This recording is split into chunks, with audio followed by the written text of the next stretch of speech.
आज अगस्त महीने की पहली तारीख और आपके लिए लेके आए हैं ताज़ा खबर। क्वेश्चंस वही जो कि एग्ज़ाम के पॉइंट ऑफ व्यू से इम्पोर्टेंट हैं।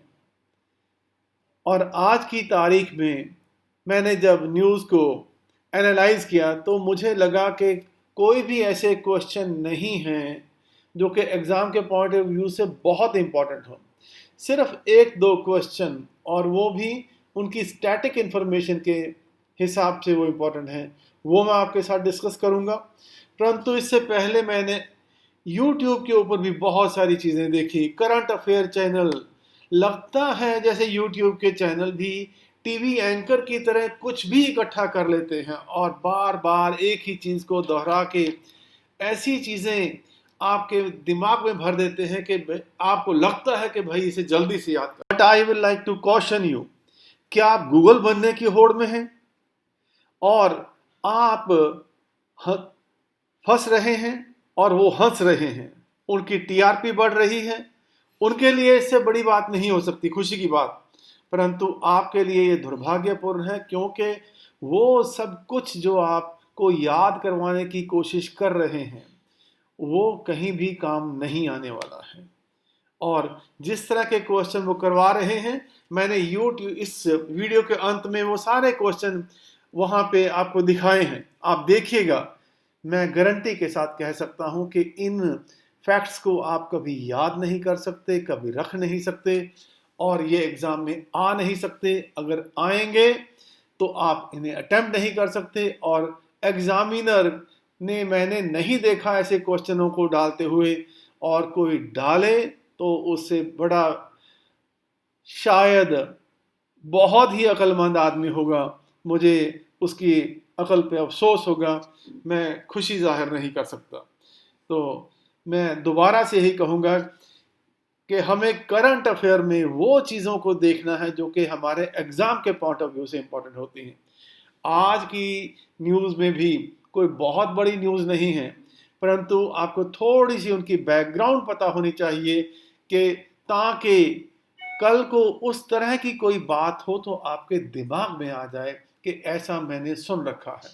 तो उसी हिसाब से हम आपको जीके करवा रहे हैं और समझाने की कोशिश कर रहे हैं कि आपको किस तरह से तैयारी करनी चाहिए। वो क्वेश्चन जो कि आज के बड़े बड़े चैनल्स पे आए हैं, मैंने इस वीडियो के अंत में डाले हैं, देखिएगा ज़रूर उन्हें और कमेंट भी कीजिएगा, ताकि हम इस बात को आगे बढ़ा सकें। तो चलिए देखते हैं कि पहली खबर जो है वो क्या है। आज की मैं बड़ी पहली खबर मानता हूं कि चाइना ने अपना बी2 सिस्टम जो है उसे ऑपरेशनलाइज कर लिया है। आज हम किसी भी डायरेक्शन को ढूंढते हैं, मैप को देखते हैं, तो हम क्या कहते हैं, GPS system. GPS is basically ये यूएसए का सिस्टम है। इस सिस्टम का असली जो नाम है that is PNT system, that is positional navigation and timing system है। बट ये जो पीएनटी सिस्टम है उसका यूएसए का जो सिस्टम है उसका नाम जीपीएस है। और इसके बारे में आगे और भी बताता हूँ आपको मैं, ताकि आपको पीएनटी का और जीपीएस का फर्क भी पता होना चाहिए। ये बीदाओ सिस्टम जो है चाइना ने शुरू किया है, और आज तकरीबन 100 कंट्रीज जो हैं वो इस सिस्टम को यूज़ कर रहे हैं। दुनिया में एक 193 कंट्रीज हैं, और 193 में से 100 कंट्रीज चाइना का सिस्टम यूज़ कर रहे हैं।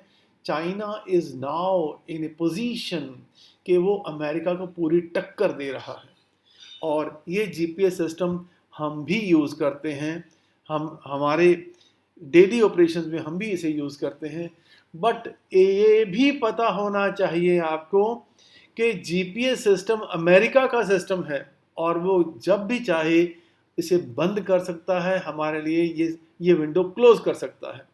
और आपको शायद मैंने पहले भी एक बार बताया था कि कारगिल की 99 वॉर में यूएसए ने हमें जीपीएस सिस्टम यूज़ करने की परमिशन नहीं दी, क्योंकि वो पाकिस्तान की मदद कर रहा था उस समय। ये चाइना ने जो सिस्टम शुरू किया है, उसने 35 सैटेलाइट जो है अपने एयर स्पेस में डाल दिए हैं, और उससे वो सारी दुनिया का जो PNT system, that is positional, navigational and timing, वो अपना सिस्टम उसने शुरू कर दिया है। और मैंने आपको ये भी बताया था कि इंडिया ने अपना सिस्टम शुरू किया था 2006 में, उसकी नींव रखी गई और उस सिस्टम को IRNSS कहते हैं, that is Indian national regional navigation system, navigation satellite system, और उसका नाम बाद में नाविक कर दिया गया, that is navigation with Indian constellation. So ये चीज़ आपको याद रहनी चाहिए और पता होनी चाहिए। ये जो 35 सैटेलाइट का सिस्टम है चाइना का, बायदू, और ये बायदू का जो मतलब है that is big dipper constellation, और इसमें जो है बेसिकली अकॉर्डिंग टू मीडिया ये 30 सैटेलाइट है जो कि चाइना ने शुरू की है, 59 सैटेलाइट उसने इसमें लॉन्च की हैं।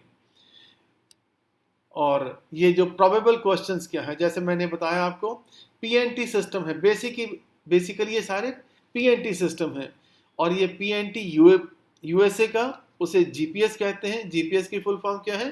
Global positioning system. इसमें USA ने 31 सैटेलाइट्स जो हैं हमारे यूनिवर्स में डाल रखी हैं, उसमें से 24 जो हैं they are regularly supplying the information और 7 रिजर्व हैं। यूरोप का जो सिस्टम है वो गलीलियो है, उनकी 22 सैटेलाइट हैं। रशिया का ग्लोनास है, उसकी 24 सैटेलाइट्स हैं, 2 रिजर्व में हैं। चाइना का बेइदाओ सिस्टम है, 35 सैटेलाइट हैं।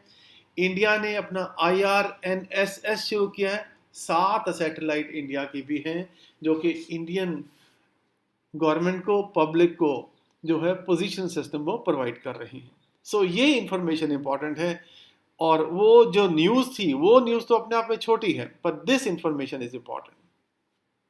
सिमिलरली नासा ने मार्स रोवर जो है वो लॉन्च किया है।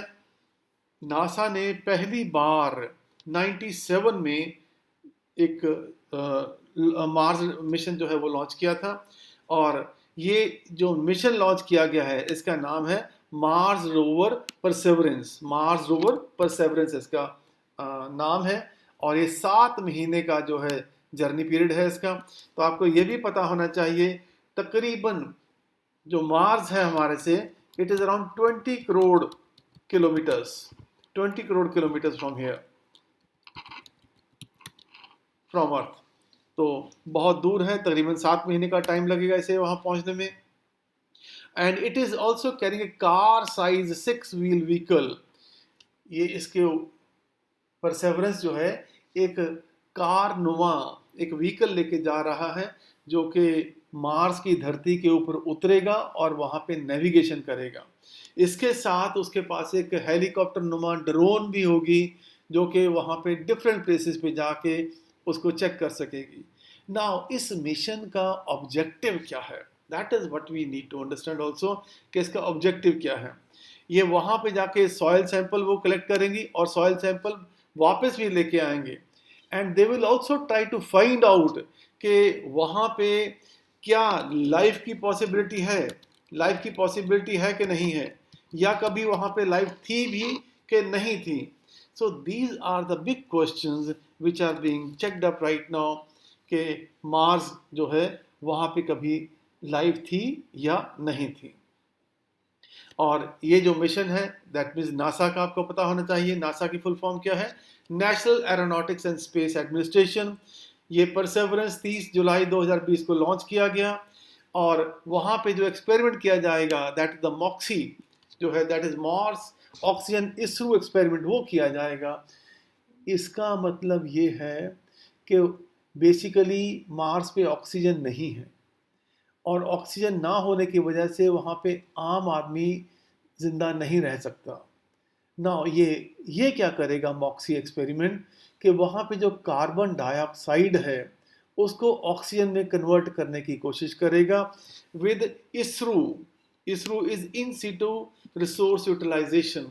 ना साइंस इस तरह से तरक्की कर रहा है कि कार्बन डाइऑक्साइड को ऑक्सीजन में कन्वर्ट करने के लिए, क्योंकि हम सारा सामान यहाँ से लेके जा सकते, अगर हमने वहाँ पे हैबिटेशन करनी है तो हमें ऑक्सीजन चाहिए, अगर मैं कहूँ कि मुझे दिल्ली जाके रहना है, तो दिल्ली जाके रहने के लिए मैं घर से सारा सामान, ट्रक भर के सामान लेके जाऊँ तो जाके वहाँ पे रह सकता हूँ।